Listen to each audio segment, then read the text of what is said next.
Salam əziz tələbələr, bugün mən sizə ehtimal nəzəriyyəsinə aid suallardan birini izah edəcəm. Ən çox düşən suallardan biridir, ən çox qarşımıza çıxan suallardan biridir və bu sualı iki əsas yolla izah edəcəm. Birinci düsturla, daha sonra isə məntiqi yolla, daha sadə yolla izah edəcəm. Hər ikisini məncə bilmək önəmlidir. Şahmat üzrə Respublika birinciliyində iştirak edən 13 idmançıdan hər biri digər bütün iştirakçılarla qarşılaşmışdır. Yəni demək istəyir ki, bütün oyunçular digər oyunçularla bir dəfə qarşılaşıbdır. Hər biri digər bütün idmançılarla qarşılaşıbdır. Məsələn, 13 nəfərdən biri mənəmsə, mən digər 12 nəfərlə oyun oynamışam. 13 nəfərdən biri sənsənsə, sən digər 12 nəfərlə oyun oynamısan. Oyunların cəmi sayını soruşur. Deyir ki, cəmi neçə oyun baş tutmuşdur? Əslində bunun sadə bir düsturu var. N vurulsun, N çıx 1, böl 2, bərabərdir S düsturu. Bu sualda bizə kömək edir. N idmançıların sayıdır. İdmançıların sayını göstərir. S isə bizdən soruşulan sualı göstərir. Yəni, oyunların sayını göstərir. Cəmi oyun sayını göstərir. Belə deyək, cəmi oyun sayını göstərir. Sualda bizə idmançıların sayını veribdir. 13 idmançı var. Yəni bizə N-i veribdir. Bizdən cəmi neçə oyun baş tutub onu soruşur, S-i soruşur. Bəzən də S-i verir, oyunların sayını verir, N-i soruşur. Yəni fərqi yoxdur. Sən sadəcə 13-ü düsturda qoymalısan yerinə. İdmançıların sayı 13-dür, N 13-dür. 12 qoymalısan. 13 vur, 12 böl 2-ni hesablamalısan. Yəni 13 vur, 12 böl 2-ni hesablayıb cavabı deməlisən. Təbii ki, bunu hesablamaq çox sadədir. 12-ni 2-yə böləcəyik, qalacaq 6. 13-ü 6-ya vuracaq, eləyəcək 78. Yəni D variantı. Bəs mən bu cavabı necə hesabladım? Bu düsturu məntiqlə necə yadda saxlamalıyam? Deməli, uşaqlar, diqqətlə qulaq asın. 13 idmançını niyə 12-yə vurdum? 13 çıx 1-ə, N çıx 1-ə vurdum.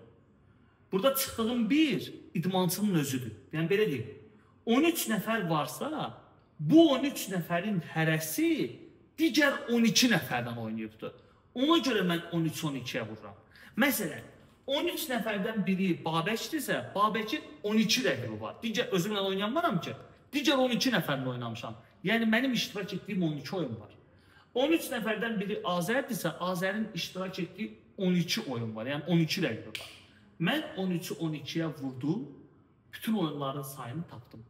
Ondan sonra niyə 12-yə bölürəm? Çünki baxın, məsələn, Babəkin 12 rəqibinin içində Azər var. Yəni, Babəklə Azərin qarşılaşdığı oyun, Babəkin 12 rəqibinin içində zaten var oyun. Azərin 12 rəqibinin içində Babək var. Yəni, belə deyim, Babəklə Azər bir dəfə qarşılaşır, amma biz onu 2 dəfə saydıq. Çünki mən hər idmançının 12 oyun oynadığını düşünüb 12-yə vurdum. Orada mən 2-yə bölməliyəm ki, 2 qat saymanı aradan qaldırım. Onu məsələn balaca bir ədəddən sizə izah edeyim. Tutaq bir sualda Babək var, Arif var, Camal var. Yəni, belə deyək, 13 yox. Tutaq ki, bir sualda 3 idmançı var. Babək, Arif və Camal var. Onda neçə oyun oynayacaqlar bunlar? Babək, Ariflə oynayacaq. Bu bir oyun.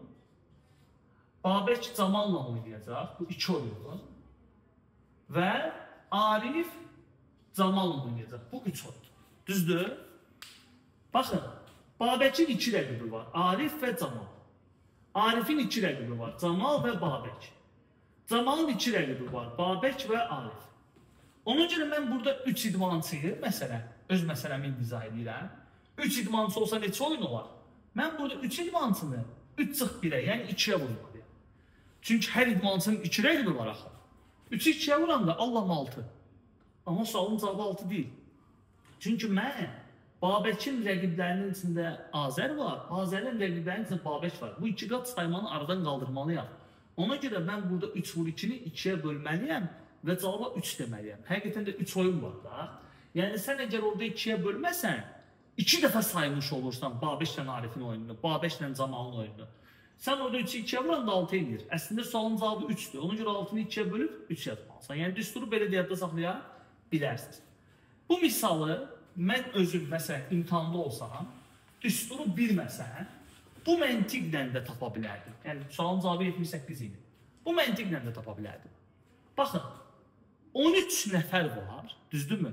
Gəlin sizdən bir şey düşünək. 13 nəfərdən birinci idmançının oynayacağı neçə oyun var?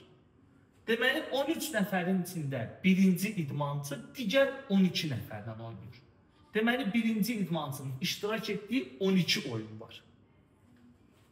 Bəs ikinci idmançı, baxın, birinci idmançının 12 rəqibi var deyə buraya yazdım 12 oyun oynayıb o. Artıq ikinci idmançıda bir dənə az yazmalıyam. Niyə görə? Çünki birinci idmançının rəqiblərindən biri də ikinci idmançı idi. Birinci idmançının ikinci idmançı ilə oynadığı oyun zaten bu 12'nin içində var. Yəni ikinci idmançı birinci ilə artıq burada oynayıbdır. İkinci idmançının artıq 12 yox, 11 rəqibi qalıb. 11 olmalı. Bəs üçüncü idmançının? Əslində üçüncü idmançının da cəmi 13 idmançı varsa bir idmançının 12 rəqibi var. Üçüncü idmançının da 12 rəqibi olmalıdır, amma 12 rəqibindən biri budur, biri budur. Bu ikisini saymışıq artıq. Yəni üçüncü idmançının ikinci ilə oynadığı oyun bunun içindədir. Üçüncü idmançının birinci ilə oynadığı oyun bunun içindədir. Deməli, üçüncü idmançı bu ikisi ilə oynayıbsa, onun 10 rəqibi qalıbdır. Oldu 10.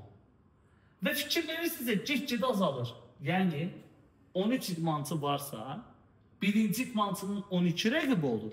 Özü ilə oynayamaz ki. Və bu bir azalır. Yəni, sən 12-dən başlayaraq 0-a qədər olan bütün ədədləri toplamalısın. O belə.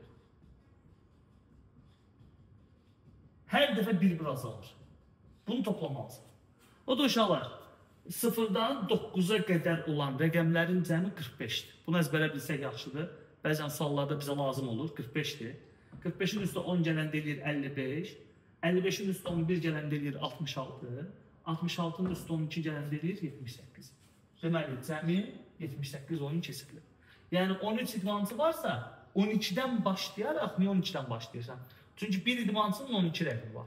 12-dən başlayaraq bir azalda 0-a qədər bütün natural ədədləri toplayırsan. Bu üsulla da həll eləmək olar. Cavab olur, D variantı. Diqqətiniz üçün təşəkkürlər.